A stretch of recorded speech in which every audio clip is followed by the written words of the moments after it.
हरिओम।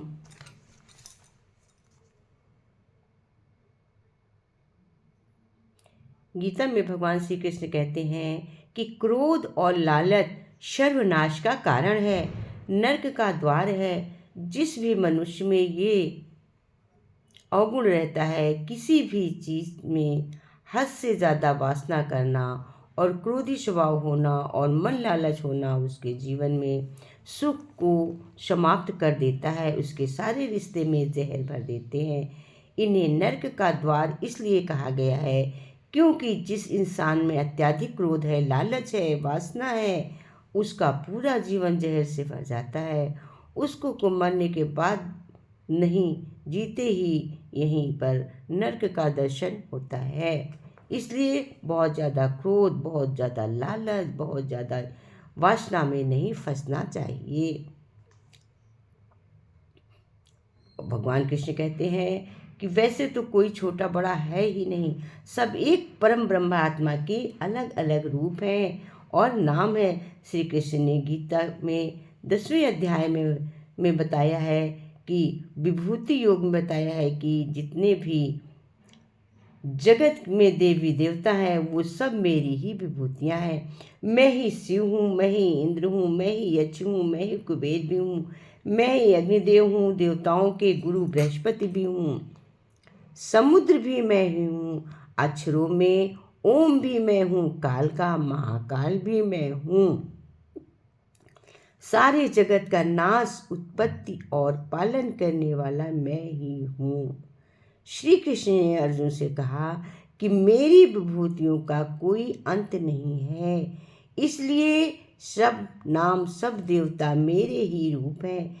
इसीलिए तो किसी भी देव या ईश्वर में कभी भेद की बुद्धि मत रखना, कमी किसी को छोटा बड़ा मत समझना। और गीता के उपदेश ये सिखाता है कि कभी भी किसी दूसरे के इष्ट को छोटा नहीं समझना चाहिए। इस बात पर झगड़े फसाद कभी नहीं करने चाहिए। कोई बड़ा है और ना कोई छोटा है, बस दुखों का कारण बनाती है। श्री कृष्ण भगवान कहते हैं बस दुखों का कारण बनते हैं। कृष्ण ने अर्जुन से कहा कि मनुष्य जितना दुख सुखों की ओर लालच और इच्छा करता है, उतना ही उसकी इंद्रियां सुख भोग में आसक्त हो जाती हैं, उतना ही इंसान का मन संसार के सुख और आकर्षण का गुलाम बन जाता है। और जितना सुख के पीछे भागेगा उतना ही उसे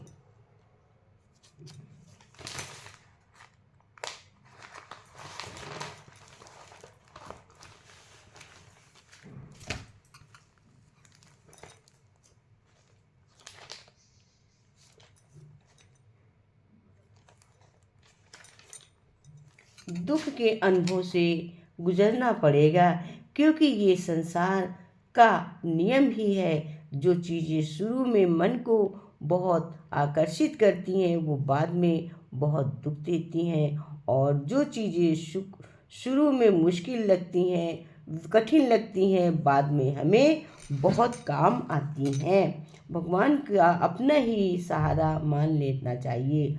उसकी हर ज़रूरत ईश्वर पूरी करते हैं, उसकी हर प्रकार से रक्षा वो परमात्मा ही करता है, अन्य और कोई नहीं। कहते हैं कि युक्त नाम योगक्षेम, वहाँ जो भी व्यक्ति मुझे ही अपना सहारा मानता है उसका योगक्षेम मैं वहन करता हूँ। योगक्षेम वहाँ हमारा अर्थात जो भी चीज़ नहीं मिली है उसके प्रति करना उसका नाम योग है, और जो चीज़ जीवन में मिली है उसकी रक्षा करना उसका नाम क्षेम है। श्री कृष्ण कहते हैं कि जो मुझ पर डिपेंड हो जाते हैं उनको जो चाहिए वो मैं ज़रूर देता हूँ और उनकी हर प्रकार से मैं रक्षा करता हूँ।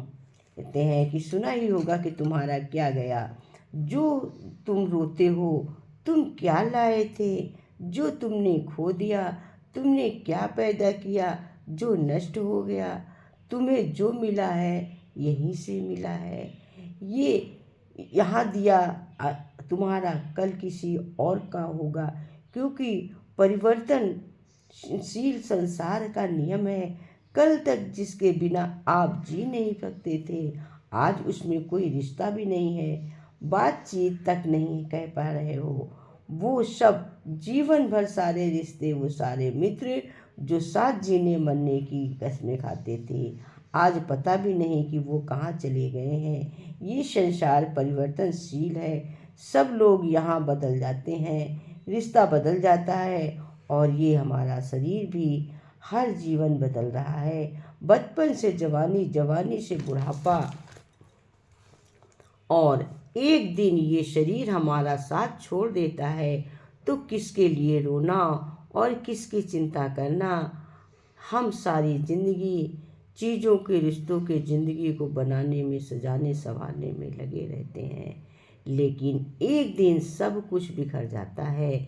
सारी ज़िंदगी जिस संपत्ति, जिस रिश्तों के लिए हम लड़ते रहते हैं, एक दिन छोड़कर हमें इस दुनिया से जाना पड़ता है। इसलिए कृष्ण का ज्ञान ये सिखाता है कि किसी की हद से ज़्यादा मोह मत करना। श्री कृष्ण ने गीता का पूरा ज्ञान ही अर्जुन के मोह को नष्ट करने के लिए कहा है।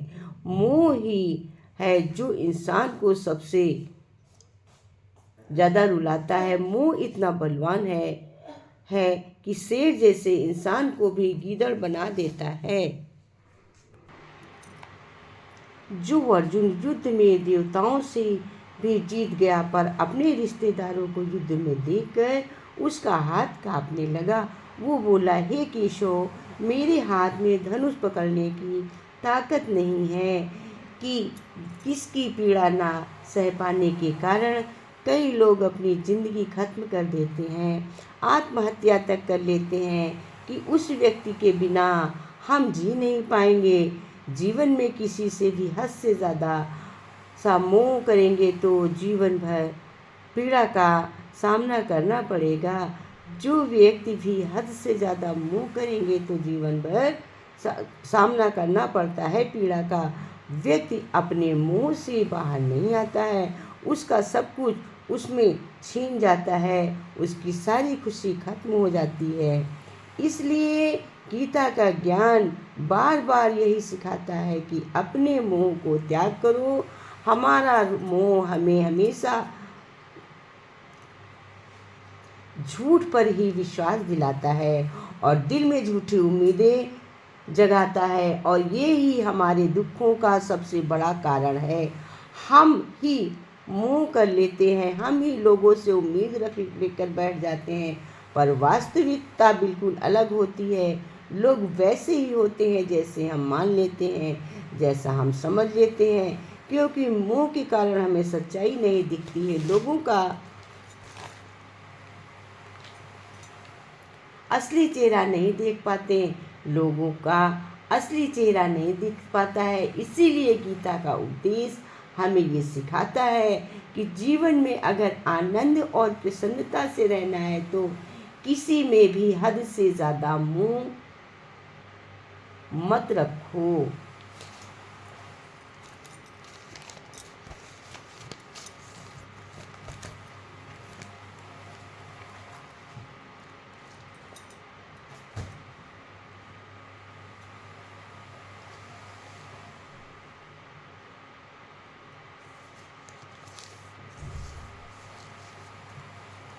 फट गया दूध जमे कैसे, गीता बिना ज्ञान मिले कैसे। फट गया दूध जमे कैसे, कृष्णा बिना ज्ञान मिले कैसे। यमुना नहाई मैं तो सरयू भी नहाई, यमुना नहाई मैं तो सरयू भी नहाई। गंगा बिन पाप कटे कैसे, गंगा बिन पाप कटे कैसे। फट गया दूध जमे कैसे, कृष्णा बिन ज्ञान मिले कैसे।